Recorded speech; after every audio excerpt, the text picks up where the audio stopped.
Fuck you. Alors oui, c'est le thème de notre dialogue d'aujourd'hui avec Nathalie. Bonjour Nathalie. Fuck you too, Michel. Thank you so much. En fait, on va parler aujourd'hui d'une chose qui nous arrive, je pense, à nous tous les bipolaires. Ce sont les fuck you moments auxquels on est confronté dans nos vies. Et on a avec Nathalie inventorié un petit peu ce qu'étaient les différents types de moments où on avait très très envie de dire fuck you euh, à l'entourage ou plus largement à d'autres personnes ou voire à des gens de même de notre communauté. Euh, Nathalie, qu'est-ce que ça t'évoque? Quel est le premier exemple de fuck you moment dont tu voudrais parler? Donc, les fuck you moments, il y en a pas mal, mais bon, on va choisir les meilleurs. Donc, quand je suis, euh, quand j'ai été diagnostiquée bipolaire, on avance dans les années. J'ai eu une ou deux, peut-être trois épisodes. Donc, il faut dire que c'était assez rock and roll. Ça montait et ça descendait pas mal. Et donc, du coup, l'entourage commence à devenir hyper vigilant par rapport à toi et ça peut se comprendre. Mais quand on est la personne de l'autre côté, enfin la personne que, que tout le monde regarde, que tout le monde observe, que tout le monde, on entend même les chuchotements. Est-ce qu'elle va bien? Est-ce qu'elle va pas bien? Comment est-ce qu'elle va? Comment est-ce qu'elle va pas? Tout ce brouhaha, qui soit aussi petit ou fort dans nos oreilles, on le sent et on le voit. Et donc parfois, la vie nous bascule, parfois on est très heureux ou parfois on est un peu triste. Et quand on entend l'entourage qui commence à pointer du doigt pour dire, ouh, attention, attention, il y a ton côté bipolaire qui s'annonce, eh ben, je peux te dire qu'on a envie de dire, fuck you. Ouais, et je dirais que celui-là, il est peut-être plus justifié que celui que tu ressens quand tu es à ton premier épisode, etc., où clairement tu expérimentes un truc hyper enthousiasmant, euphorisant, etc. Et en gros, tu veux pas qu'on te casse ton jouet. Et là, entendre dire les autres, mais qu'est-ce que tu fais, Michel? C'est pas toi, mais tu déconnes, tu sors complètement de ta zone, etc. Là, il y a je dirais un fuck you que j'ai vécu à plusieurs reprises, euh, qui, avec du recul, est pas complètement justifié. Simplement, ce que je vois, c'est que au fil des épisodes, au fil de l'évolution d'un bipolaire, euh, il y a ce moment où peut-être que l'entourage va être tellement vigilant et surprotecteur que, effectivement, moi aussi, je me suis retrouvé dans des situations où je me disais, ben, attends, j'ai pas l'impression d'être totalement hors des clous et que je suis déjà, tu vois, en vigilance rouge. Et là, il y a un fuck you, enfin intérieur en tout cas, en général, plus qu'extériorisé, qui surgit.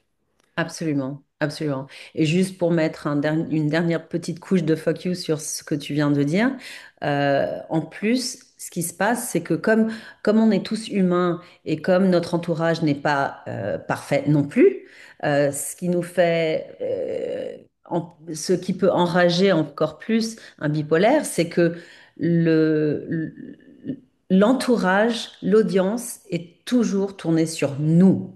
Ouais. On n'a pas le droit de questionner les autres, on n'a pas le droit de dire, mais attends, moi j'ai vécu ou je ressens ça à cause de ça. Non, tout est sur nous, tout est à cause de nous, tout vient de nous, et c'est pas toujours le cas, et c'est très frustrant, pour pas dire.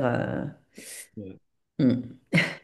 Et si on va évoquer un autre type Hmm. de fuck you, qui est celui qui, quand on est, je dirais, non seulement bien stabilisé pour soi-même, et qu'on a envie de faire des choses pour la communauté, hein, pour le collectif, euh, on se dit, mais en fait, tout le monde, tous les gens concernés, les neurodivergents, les bipolaires, etc., pourraient se fédérer davantage, être plus aidants, altruistes, etc. Et parfois, on se rend compte que c'est pas le cas et que trop souvent, des gens grandissent dans leur sphère d'influence ou des institutions pareil, dans leur mission, etc. Et manquent, à notre sens, de cette générosité de cette capacité à être ouvert et partageant. Et ça nous est arrivé, hein, Bipolar Belong est jeune, se développe, et il nous est arrivé de nous trouver face à un mutisme, voire carrément une indifférence. Et là, je dois dire que je reconnais très très très honnêtement que j'ai eu mes fuck you moments par rapport à telle ou telle institution ou telle personne parfois. Euh, donc voilà, on tenait à le signaler un peu. Ce serait bien d'être un petit peu plus solidaire parfois. Exactement, exactement. Enfin, quand les gens sont vraiment euh, pas du tout à l'écoute de ce qu'on leur demande pour aider la cause, on leur demande de transmettre un message ou de nous aider avec un survey ou de faire quelque chose qui n'est même pas, tu vois, c'est même pas pousser notre image à nous, c'est vraiment pousser ou aider la cause pour la cause elle-même. Et qu'on entend de l'autre côté de la ligne, il n'y a absolument aucune réponse et aucun retour, c'est un peu fuck you. Ouais. Ouais, c'est un peu, ouais, je cherchais le mot. Et alors, le dernier qu'on a répertorié, là, on se défoule hein, aujourd'hui, ça fait du bien. Le dernier, ce serait peut-être, cette fois-ci, je dirais, les bipolaires, pas seulement hein, les neurodivergents par rapport au reste de la société. Euh, quand on sent qu'il y a une sorte de condescendance, parfois un mépris, alors stigmatisation, voilà, évidemment, c'est partout que des mots comme bipolaire, borderline, etc. sont utilisés, mais à tort et à travers, parfois pour se faire mousser.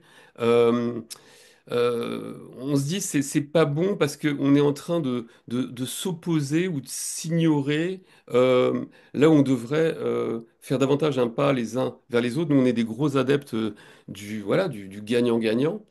Euh, Ouais. donc là, quand ça se passe, c'est souvent bon, intérieurement, parce qu'on est des gens bien élevés, mais il y a un gros fuck you ou fuck off qui émerge de nos personnes. Mm. Et ça, je sais que Nathalie a partagé aussi ce sentiment. Donc voilà un exemple ultime. Ouais, ouais, vraiment. Quand la société emploie des mots stigmatisants ou des attitudes stigmatisantes par rapport à notre bipolarité, c'est vraiment fuck you. Donc, faites pas ça. Évitons d'avoir à le ressentir ou à le dire, c'est possible.